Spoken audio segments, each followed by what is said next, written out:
about it with us, and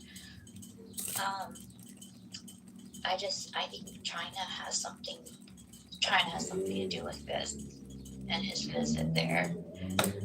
And I know he does care about people, innocent people, doesn't want to take out anybody that's not radical, and there's a lot there. But he says they can locate anybody anywhere. So why don't they take out Mr. Disfigured Junior Ayatollah man?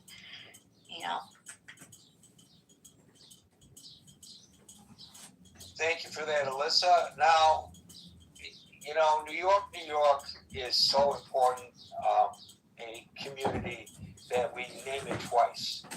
And it's sort of like the former Secretary General of the United Nations, Boutros Ghali, or Sirhan. Today, ladies and gentlemen, we have Alan on the stage, and I have no idea which Alan is going to speak, but I think one of you is a ghost, Alan. No, both of them. I confused you, I confused everybody, and top of it, I confused myself. Hello, everyone. If you remember, Gary, I don't want to sidetrack everything. There was a lady in our previous program. Her name was Liz. She's in your neighbor, I think. Both of you from New Jersey. I know Liz very well. Actually, she popped up when we were doing our little experiment. Yes, finally I made her on Facebook. Right. But she's on the club deck, and she doesn't have nothing. I tried club deck. I couldn't. I didn't know the name is stated, so automatically both names came here. But anyway, I say no deal better than any deal.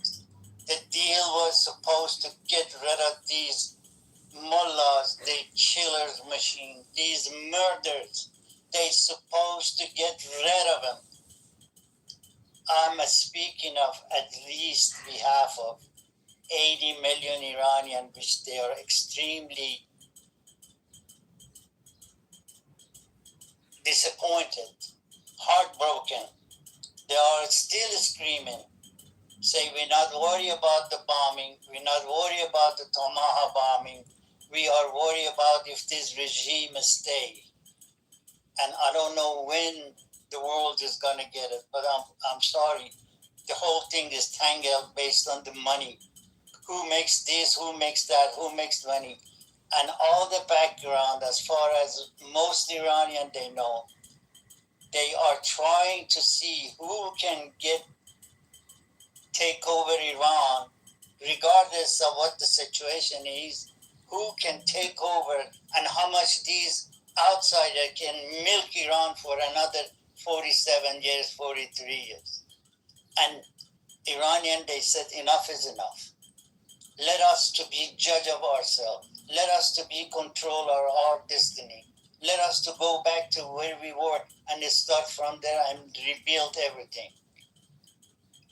Gary, you cannot deny this. Any situation, it's going to be 3-4 generations until Iran come back to 47 years ago. Not by today. It's not going to happen. It's not going to jump to today's situation. It's going to be 40, probably 3 generations. If you guys, I had 2 calls today. 500,000 toman. 500,000 toman. When I left Iran, $1 was equal to 7 toman. Today, $1 is almost 198,000 toman. They paid 500,000 for a 1 gig internet. This is how they start making the money, because all the sanction, it breaks the back of this regime. And still the propaganda machine which they have, lots of them outside in the world, they are saying this, that, don't do this, don't do that. People are dying for it. They got paid for many years for a day like this. No deal. Get rid of this regime or for another 47 years, the world, especially the Middle East, gonna pay a big price for it. I don't know in what language. And this is what it wasn't in my talk. It was the conversation I had with one of my old friend she lives very close to the place got hit yesterday. Last night they hit Bandar Abbas pretty good. They destroyed few ships. It was a successful attack, and she lives about 4 miles, 5 miles from the place. But she said nothing happened to us. No, nothing. No, nobody had any damage on the civilian, and only the ships got hit. The airport over there got hit, which was a success anyway. And then there was another friend in Tehran, and he's been in a bad situation for almost 6-7 months. They raided his home. They beat him. They hit him so bad. They kicked his balls so bad, and he is almost crippled. And now they said because of you didn't join the pray on on the lunch pray, because he's a teacher at the school. So they cut his salary. They put him on the leave of absence, and he doesn't know what the hell he wants to do. He every once in a while he get on the, he get on the internet, because only email people can communicate with the email.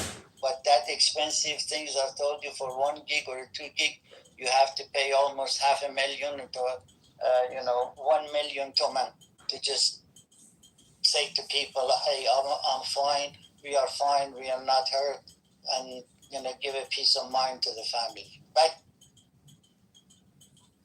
The contrast, Alan, it just shows that perspectives are so different. And I'm not being critical of the perspectives of people. I'm just saying the perspectives are so different. The president is under immense pressure right now to wrap this up because of the economic pain it's causing in the United States. And he's getting that from both the Democrats who are beating up on him and the Republicans who are concerned about how it might affect the midterm elections. So he's in this squeeze, and he's got all of this pressure on him. And on the other hand, what I just heard you say, Alan, is that people welcome the bombs that puts them in harm's way in Iran just to get rid of this evil regime. So we're crying about $5 a gallon at the pump, or whatever we're paying, depending on where you are in the country. And they're complaining about a regime that's killing them, to the point where they would accept the possibility that they might be martyred by an American or Israeli bomb designed to get rid of this regime. It's just mind-boggling, the contrast that you just presented to us. exactly, and I'm glad you understand to the T. You nailed the situation so good. I don't think so I'll be able to explain like that in 100 years. As you said, it's a two perspective. One, it's hanging up by the thread for their life. They are ready to die because they said, enough is enough. We have two choices, either die or get rid of this regime.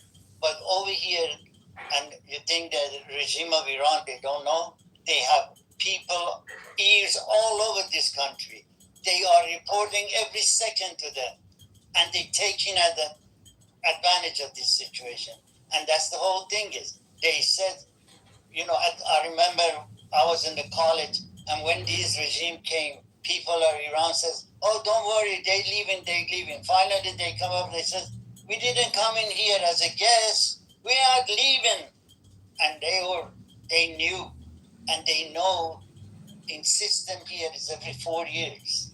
The next guy comes, the whole situation changed. We saw that. I don't need to explain to you guys. And my position, I understand both sides. I'm living in the same situation you guys live, and I hearing this stuff is over there.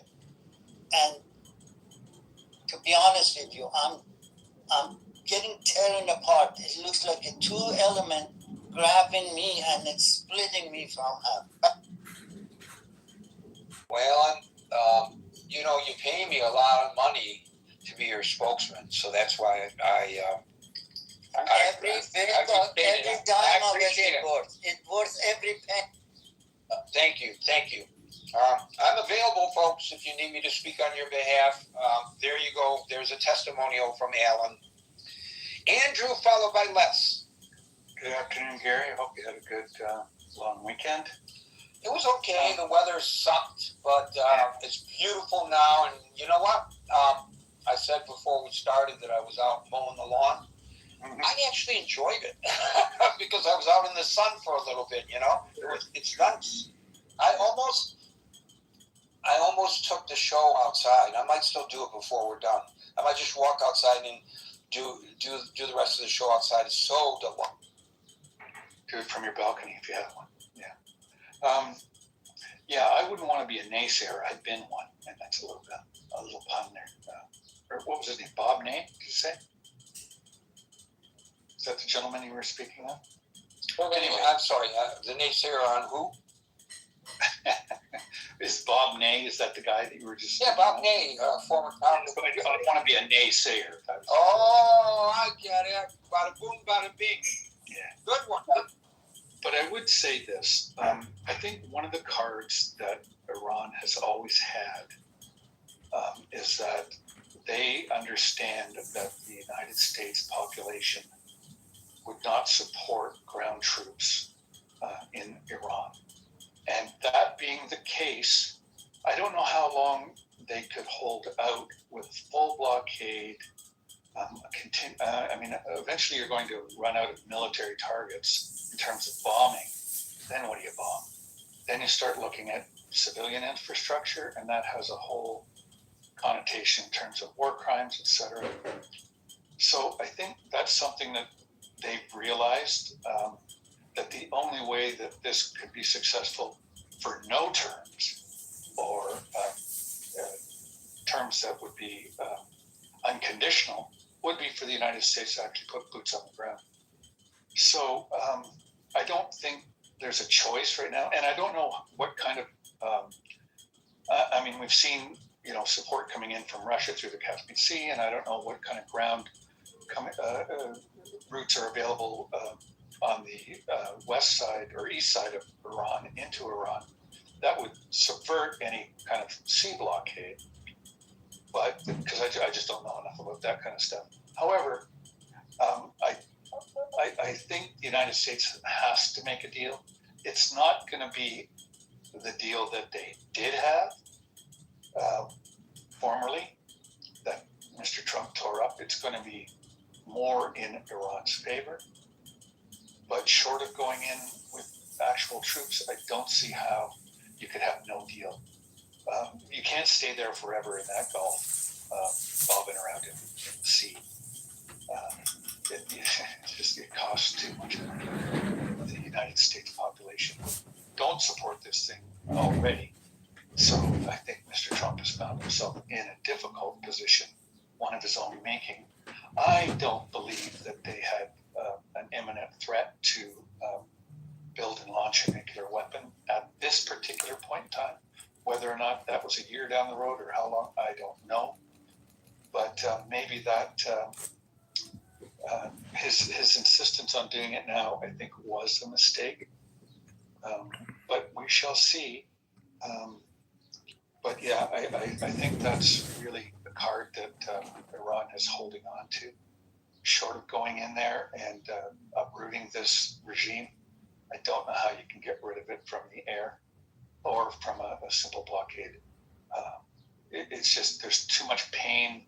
And I understand the dichotomy between the pain that, quote unquote, the West is suffering in regards to prices of oil and fertilizer, etc., and the pain that the population of Iran is suffering with the existence of this regime for the last 47 years. It's heartbreaking, but I don't know how you could get the population here in the West on side to actually put people on the ground to uproot this regime. Maybe if they had done this before Iraq, that might have been a thing.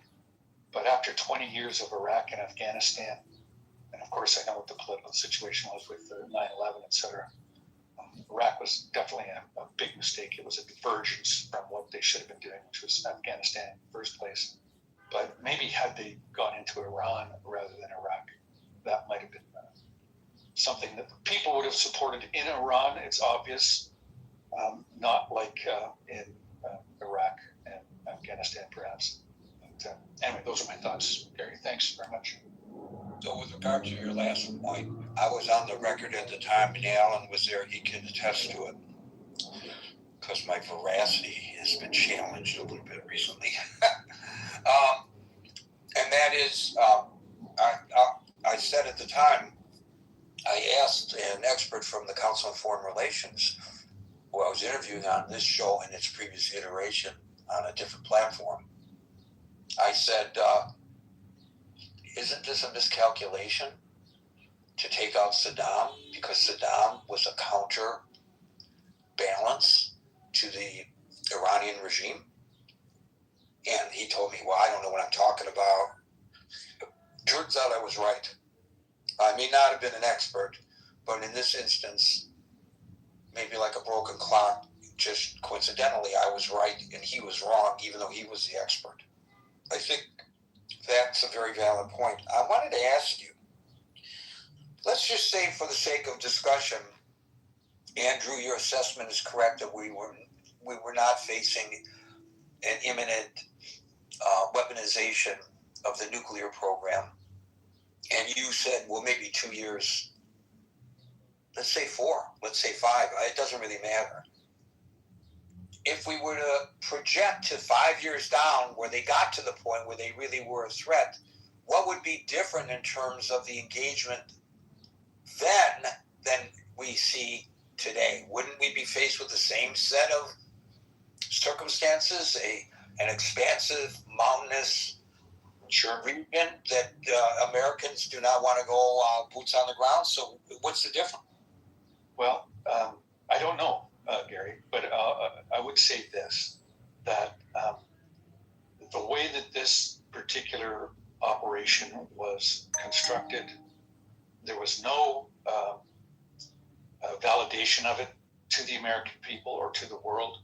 It's just on the word of the president at the time that they were an imminent threat. Even his own security people, the national security lady that resigned or was fired or whatever, I can't remember her name, top of my head. She even indicated that, or maybe it was a gentleman, I can't remember, indicated that there was no imminent threat. So I think that right away turned people away from this being a valid exercise. I use those, words. But had they come with evidence, real evidence, that they were imminently prepared to build and launch a nuclear weapon. Launch, I think, is the key word. Then I think you would have had more support behind it. If that becomes the case down the road, I think there might be more support to actually put boots on the ground. Yes, there would be a lot of bloodshed and it would be hard, but I think the difference is that there's a whole population there, a large population there, that would rise up with those boots on the ground in support of the American troops or the international troops or whatever might go in. At this point in time, the American people are not for it, and I don't know how you can reverse that. And I think it's because they weren't transparent about it. I think, and they had so many different reasons. First it was that, then it was another thing, then it was another thing, regime change, all these things came out. But it just didn't seem very well orchestrated to prove the reasoning to go to this extent. So that's my thought. I don't know. Well, we know that this President Andrew is not particularly diplomatic, and that he pissed off, and he continues to piss off, by the way, I have a story that I posted to the main chat today also about withdrawing our commitment, military commitment to NATO. It's an important read, in my opinion. So he was not as successful, I don't even know that he tried, as was George W. Bush in putting together a coalition of the willing, as he called it, because he couldn't. He just didn't have the relationship.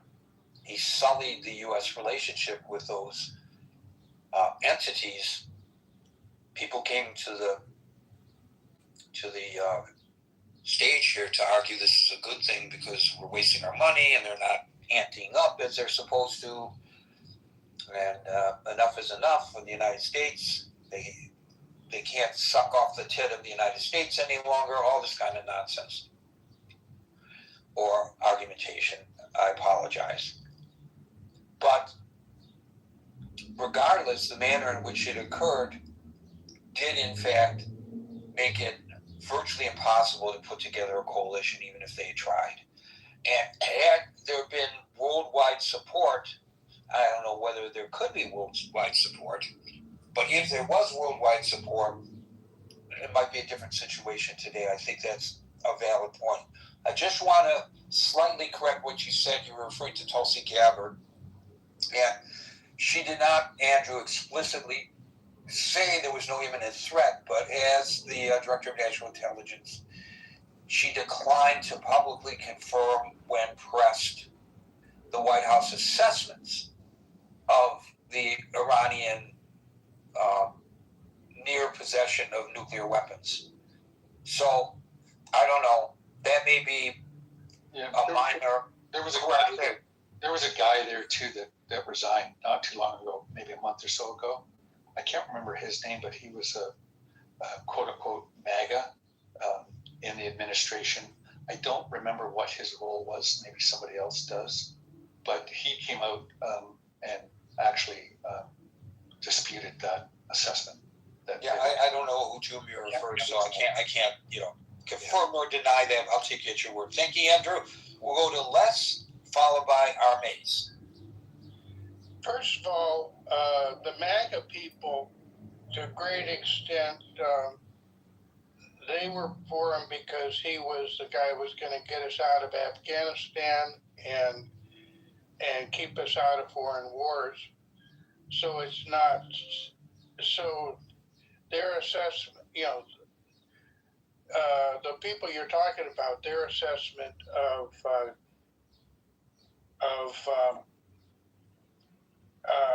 Iran involvement was isolationist anyway. And if they get a bomb in a year, or that is we have to cut that off now. It's sort of like you can't just let things fester. We tried that with North Korea, and they played us with time, and that's exactly what Iran is doing.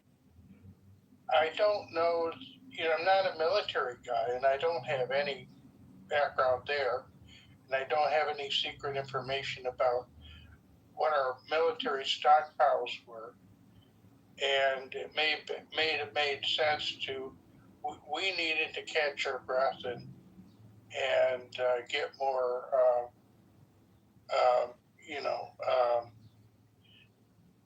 anti-missile missiles and that sort of thing. But I wouldn't trust Iran to keep their word, and certainly we have to keep the end in mind, and we can't have them have nuclear weapons. And we have to have a free, freedom in the Strait of Hormuz, because so much oil goes through there, and it's a balance between quote unquote starvation and things going smoothly.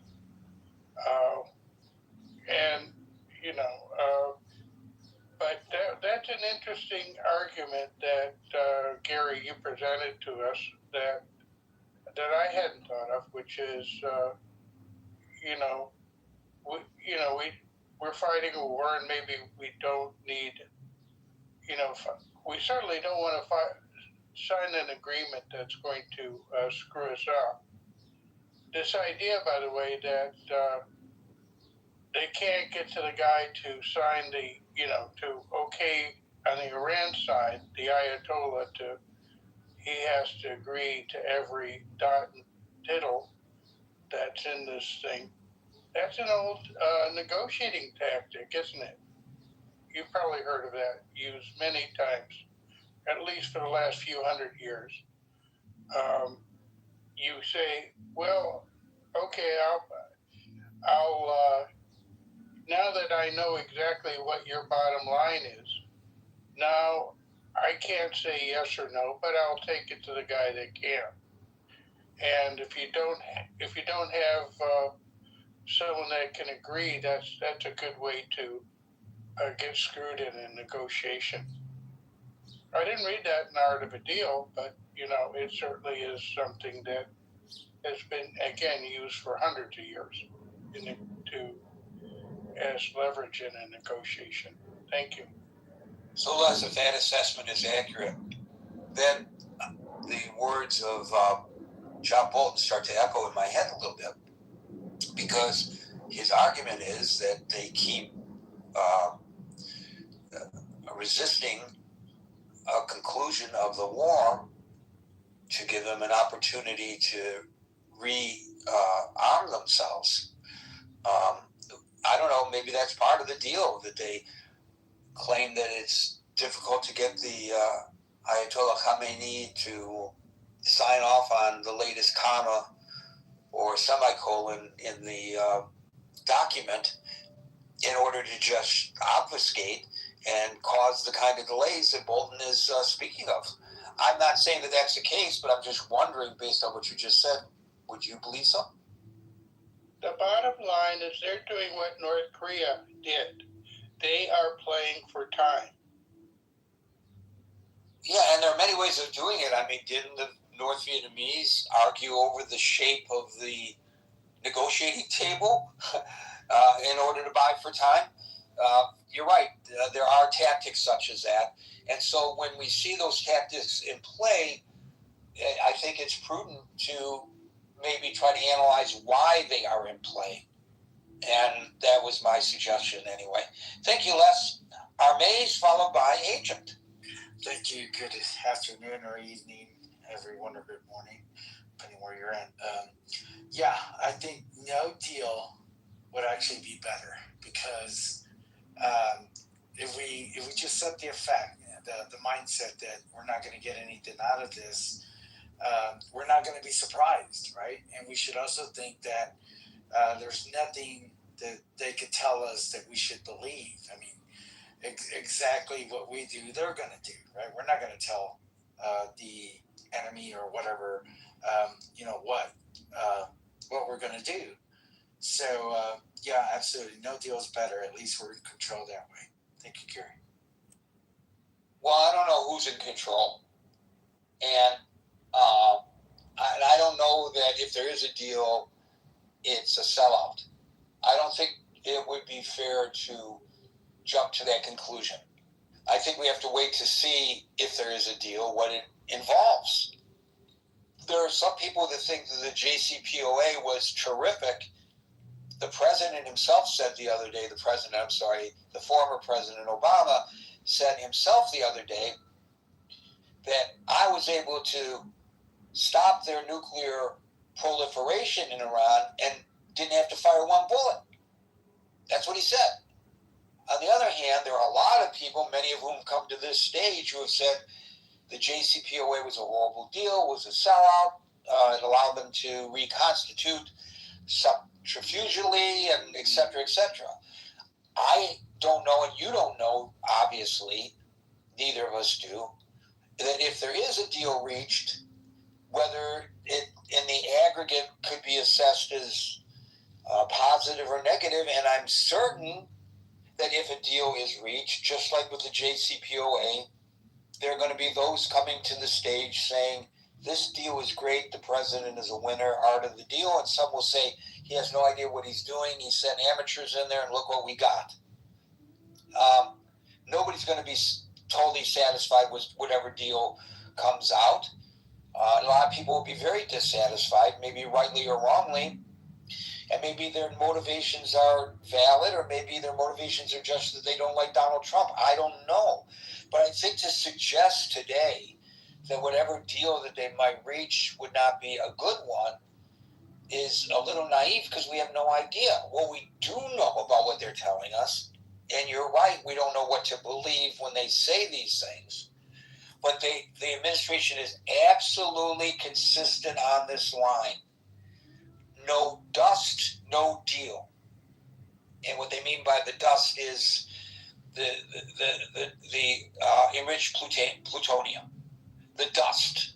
No dust, no deal. Now, to their credit, they're not specific on what that means. It could mean that Iran, under the watchful eyes of whoever, maybe the IAEA, maybe the United States, I don't know, maybe a third party, disposes of the enriched plutonium, and it's verified. Maybe it means the United States or Israel procuring the enriched plutonium. Did I mispronounce plutonium a minute ago? The enriched plutonium. Maybe it involves Russia or China, as they have offered, or another third party procuring the enriched plutonium.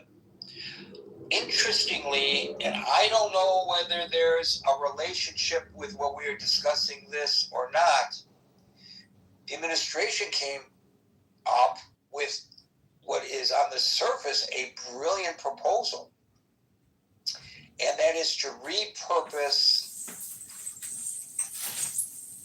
plutonium in nuclear warheads for the building of nuclear energy plants.